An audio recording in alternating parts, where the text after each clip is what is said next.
When we think of John Calvin, we immediately picture this towering figure of the Protestant Reformation. But to really get the theologian, you have to first meet the law student. We're going to dive into this little known but absolutely crucial period of his life that honestly shaped everything he would later become. So that brings us to the big question for this explainer. Before Calvin went on to reshape Western religion, what was the journey that first reshaped him? And the answer, as you're about to see, isn't found in a church.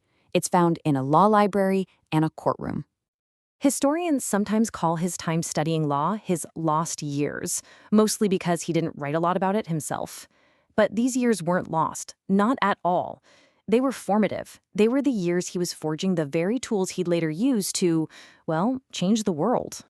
Okay, so our story really kicks off with this sudden, kind of mysterious pivot.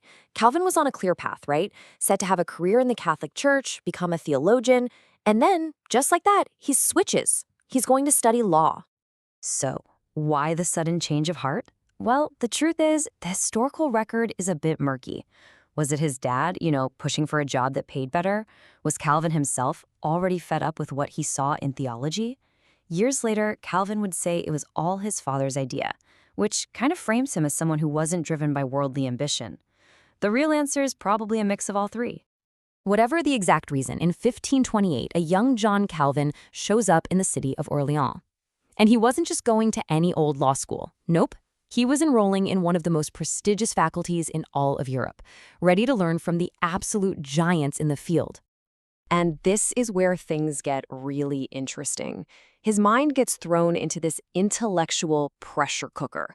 He finds himself stuck right in the middle of two brilliant teachers with completely opposite ideas about how you should even read and understand the law. This was basically a battle for his mind. So on one side, you have Pierre de l'Estoile. They called him the Prince of French lawyers.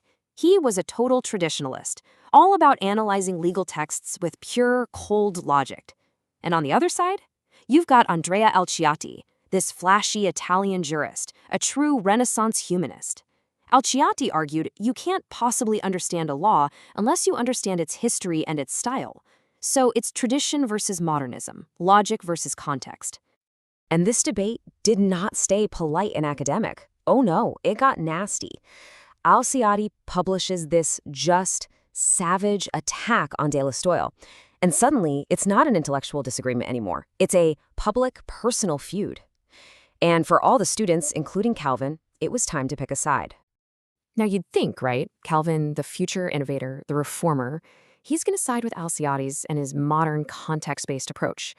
But he didn't. He fiercely defended his French mentor, de l'Estoile. And this decision, it wasn't just about who had the better argument. It was a flash of national pride and intense personal loyalty. It was one of the first real glimpses of Calvin's independent spirit. And through all this intellectual drama, Calvin's work ethic was, well, it was legendary. His first biographer, a guy named Theodore Beza, painted this picture of a student who was almost superhuman, just driven by this insane hunger for knowledge. This was not casual studying. This was total, all-consuming immersion. Beza described this incredible discipline. Calvin would study late, until midnight, just grabbing a tiny supper. Then, first thing in the morning, he would just lie in bed and mentally replay everything he'd learned the day before, mulling it over, to basically burn it into his memory. I mean, it was an insane system that built his powerful mind, but it also really wrecked his health for the rest of his life. So while he's still a student, Calvin decides to make his first big move, his first gamble. He is going to publish a book, a scholarly commentary on Clemency, a famous work by the Roman Stoic philosopher Seneca. This was his shot to get his name on the map with the great humanist scholars. But man, getting this book published was brutal. He was working on it while his own father was dying. Then the funding from his patron wasn't enough, so he had to sell part of his inheritance and even borrow money from a friend just to pay the printer. The stress was so intense, it literally made him physically sick. And the stakes here were unbelievably high. He wasn't just publishing a book, he was picking a fight. His commentary was a direct challenge to the great Erasmus, the titan of European humanism, who had just published his own work on Seneca. So here's Calvin, this young, unknown student, basically stepping into the ring to try and make a name for himself. But what was actually in the book? Well, in the process of decoding this ancient text by Seneca, Calvin was really starting to find his own voice.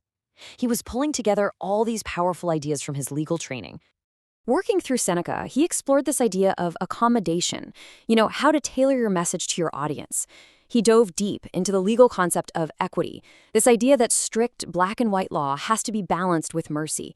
He absorbed Stoic virtues like self-reliance, and he broke down the three uses of law: to reform people, to deter others, and to protect society.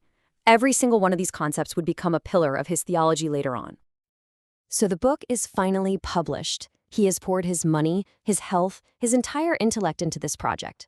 He waits for the reviews, for the world of scholars to finally notice him. And the number of positive reviews his book got? 0. A big, fat nothing. Just deafening silence. By any standard, his big debut was a complete flop, a failure. But here's the twist. Was it really? Because while the book failed to make him famous, the process of writing it had succeeded in making him a truly formidable thinker. And this is where it all clicks into place.